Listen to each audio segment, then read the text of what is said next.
اعوذ باللہ من الشیطان الرجیم بسم اللہ الرحمن الرحیم رب اشرح لی صدری ویسر لی امری واحلل عقدۃ من لسانی یفقہوا قولی۔ قرآن لیسنس کے سلسلے میں آج ہم سورہ بنی اسرائیل کو سمجھنے اور پڑھنے کی کوشش کرتے ہیں۔ سورہ بنی اسرائیل کا رکوع نمبر 2، جس میں آیات 11 سے لے کے 22 تک کا تذکرہ ہے۔ اس کا مختصراً خلاصہ یہ ہے کہ اس میں اللہ تعالیٰ نے ذکر فرمایا ہے انسان کی جلد بازی کا۔ یہ بتایا ہے کہ دن اور رات اللہ تعالیٰ کی قدرت کی نشانیاں ہیں۔ پھر فرمایا گیا کہ تعالیٰ نے انسان کا اعمال نامہ اس کے ساتھ چپٹا دیا ہے اور وہ اس کے ساتھ ہمیشہ لگا ہوا ہے۔ ہر شخص اپنے اعمال کا ذمہ دار ہے اور ہر شخص اپنا بوجھ خود ہی اٹھائے گا۔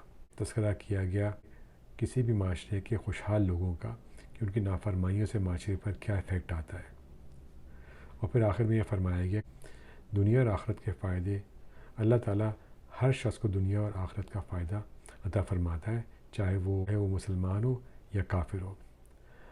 آخر میں یہ فرمایا کہ تمام کوششیں انسان کی، ہماری تمام کوششیں آخرت کے لیے ہونی چاہیے۔ تو اس کی تفصیل میں ہم جاتے ہیں، اور اس میں پھر یہ ذکر فرمایا گیا کہ انسان برائی اس طرح مانگتا ہے جیسے اسے بھلائی مانگنی چاہیے، اور انسان بہت جلد باز واقع ہوا ہے۔ یہاں پر یہ فرمایا کہ کافر لوگ حضرت صلی اللہ علیہ وسلم سے کہا کرتے تھے اگر ہمیں ہمارے کفر پر عذاب ہونا ہے تو ابھی فوراً کیوں نہیں ہو جاتا۔ تو یہ ان کی اس بات کی طرف اشارہ تھا کہ یہ لوگ جلد بازی میں عذاب کی برائی کو اس طرح مانگ رہے ہیں جیسے کہ کوئی اچھی چیز مانگی جا رہی ہو۔ یہ جا کے ارشاد ہوتا ہے کہ ہم نے رات اور دن کو 2 نشانیوں کے طور پر پیدا کیا ہے، اور پھر رات کی نشانی کو اندھیرا بنا دیا اور دن کی نشانی کو روشن کر دیا تاکہ تم اپنے رب کا فضل تلاش کر سکو۔ یعنی دن اور رات کا ایک دوسرے کے ساتھ تسلسل کے ساتھ آنا اللہ تعالیٰ کی قدرت اور رحمت و حکمت کی نشانی ہے۔ رات کے وقت اندھیرا چھا جاتا ہے تاکہ لوگ اس میں آرام کر سکیں، اور دن کے وقت روشنی ہوتی ہے تاکہ لوگ اپنے روزگار تلاش کر سکیں، جس کو قرآن کریم اللہ کے فضل سے تعبیر کرتا ہے۔ اور پھر فرمایا گیا کہ ہم نے رات اور دن کو 2 نشانی کے طور پر پیدا کیا ہے، پھر رات کی نشانی کو اندھیرا بنا دیا اور دن کی نشانی کو روشن کر دیا تاکہ تم اپنے رب کا فضل تلاش کر سکو، اور تاکہ تمہیں سالوں کی گنتی اور مہینوں کا حساب معلوم ہو سکے، اور ہم نے ہر چیز کو الگ الگ واضح کر دیا ہے۔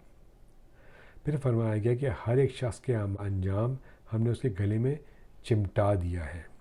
یہ بہت ہی امپورٹنٹ پوائنٹ ہے، یعنی انجام کو گلے سے چمٹانے کا مطلب یہ ہے کہ ہر شخص کے اعمال ہر لمحے لکھے جا رہے ہیں جو اس کے اچھے یا برے انجام کی نشاندہی کرتے ہیں، اور جب قیامت آئے گی تو یہ سارا نامہ اعمال اس کے سامنے کھول کر رکھ دیا جائے گا جس سے وہ خود پڑھ سکے گا۔ آگے جا کے ارشاد ہوتا ہے کہ قیامت کے دن ہم اس کا اعمال نامہ ایک تحریر کی شکل میں نکال کر اس کے سامنے کر دیں گے جسے وہ کھلا ہوا دیکھے گا، اور کہا جائے گا کہ لوگ پڑھ لو اپنا اعمال نامہ، آج تم خود اپنے حساب لینے کے لیے کافی ہو۔ پھر آگے جا کے ارشاد ہوتا ہے کہ جو شخص سیدھی راہ پر چلتا ہے تو وہ خود اپنے فائدے کے لیے چلتا ہے، اور جو گمراہی کا راستہ اختیار کرتا ہے وہ اپنے نقصان کے لیے اختیار کرتا ہے، اور کوئی بوجھ اٹھانے والا کسی دوسرے کا بوجھ نہیں اٹھائے گا، اور ہم کبھی کسی کو اس وقت تک سزا نہیں دیتے جب تک پیغمبر اس کے پاس نہ بھیج دیں۔ اور پھر بڑی امپورٹنٹ آیت آگے آئی ہے، آیت نمبر 16، جس میں فرمایا گیا ہے کہ جب ہم کسی بستی کو ہلاک کرنے کا ارادہ کرتے ہیں تو اس کے خوشحال لوگوں کو ایمان اور اطاعت کا حکم دے دیتے ہیں، چنانچہ ہم انہیں تباہ و برباد کر دیتے ہیں۔ اور آگے جا کے ارشاد ہوتا ہے کہ کتنی نسلیں ہیں جنہیں ہم نے نوح کے بعد ہلاک کیا، اور تمہارا رب اپنے بندوں کے گناہوں سے پوری طرح باخبر ہے، وہ سب کچھ دیکھ رہا ہے۔ آگے جا کے ارشاد ہوتا ہے کہ جو شخص دنیا کے فوری فائدے ہی چاہتا ہے تو ہم اسے فائدے ہی چاہتا ہے، تو ہم جس کے لیے چاہتے ہیں جتنا چاہتے ہیں اسے یہاں پر جلدی دے دیتے ہیں۔ یہ اس شخص کا ذکر ہے جس نے اپنی زندگی کا مقصد ہی دنیا کی بہتری کو بنا رکھا ہے، اور آخرت پر یا تو ایمان نہیں رکھتا یا اس کی کوئی فکر نہیں۔ اس قسم میں وہ شخص بھی شامل ہیں جو کوئی نیکی کا کام دنیا کی شہرت حاصل کرنے کے لیے کرتے ہیں۔ پھر ہم نے اس کے لیے جہنم چھوڑ رکھی ہے جس میں وہ ذلیل و خوار ہو کر رہے گا۔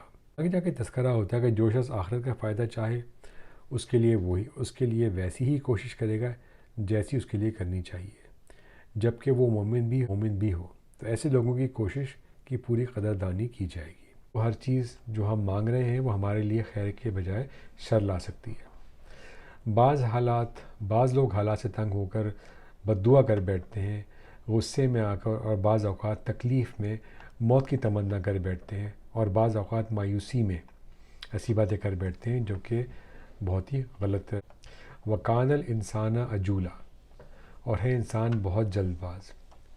انسان کسی حالت میں چین سے نہیں بیٹھتا، اس لیے اسے کہا گیا کہ جذباتی نقصان دہ ہے۔ کبھی اپنی جان و مال کی بد دعا نہ کرو۔ اور انسان کو اللہ تعالیٰ نے ایسے ہی بنایا کہ اس کو کوئی چیز مکمل سکون نہیں دے سکتی۔ آیت نمبر 12 میں ارشاد ہوا کہ رات اور دن کی نشانی اس لیے کہ تم اپنے رب سے فضل تلاش کرو۔ فضل کے معنی ہے زیادہ یا فاضل یا فضول۔ سب کچھ رب کے فضل سے ملے گا۔ رات اور دن کی نشانی حساب کتاب کے لیے بنائے ہیں، اور ہر چیز کھول کھول کر بیان کر دی گئی ہے۔